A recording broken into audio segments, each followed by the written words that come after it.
sekitar pukul 11 malam itu saya ada pendarahan atau mimisan.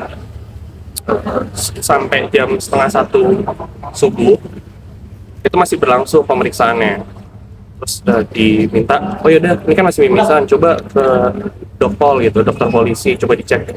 Setelah dicek, dokter polisinya tuh memberikan surat rekomendasi tertulis untuk Kasubdit Kamneknya. Ini anaknya udah mimisan, demam, dia harus istirahat 2-3 jam tidur. Setelah sampai sini tulisan itu kalau nggak salah kepala Kamnek itu sempat mengizinkan, oh iya silakan gitu, tidur sampai jam 7 pagi aja kalau bisa ya, atau jam 6 atau jam 7 biar nanti lanjut pemeriksaan tuh udah lebih segar, lebih sehat lah, mimisannya bisa berhenti. Selang itu oke, selesai, istirahat 5 menit di pantry, dari CCTV di sofa itu tidur 5 menit, lalu dibangunkan oleh anggota yang menginterogasi saya, disuruh bangun, nih tanda tangan gitu, tanda tangan surat BAI-nya. Dengan posisi yang saya mimisan dan pusing itu, langsung saya bingung, ini kenapa disuruh lanjut. Setelah saya baca, keterangan itu tidak sesuai dengan apa yang saya ucapkan gitu secara verbal selama interview. Sama ditanya-tanya tuh, saya misalnya mengucapkan ABC, tapi di tulisan surat yang diminta tanda tangan itu CBA atau XYZ lah. Pokoknya itu nggak sesuai sama apa yang saya nyatakan. Dan itu menurut saya berbahaya, karena saya tidak melempar, saya tidak melakukan pengerusakan, tidak melakukan pemukulan, tidak macam-macam, tapi di surat itu bisa jadi muncul.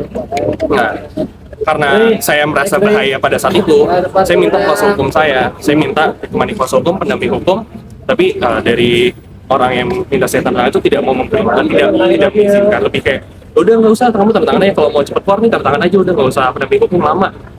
Ya udah, saya akhirnya ya udah, saya nggak mau tanda tangan, dia juga nggak mau ngasih pendamping hukum, jadi kita diam di mana aja. Sekitar 30 menit baru pendamping hukum yang semangat sama saya tuh, saya bisa hubungi, minta tolong dia pakai pendamping hukum. Setelah itu kita pemeriksaan lagi untuk tanda tangan, jadi nggak jadi istirahat tuh. Nah, kenapa saya merasa kayak seperti mungkin penyiksaan tapi nggak secara langsung gitu, secara psikis tuh ditekan.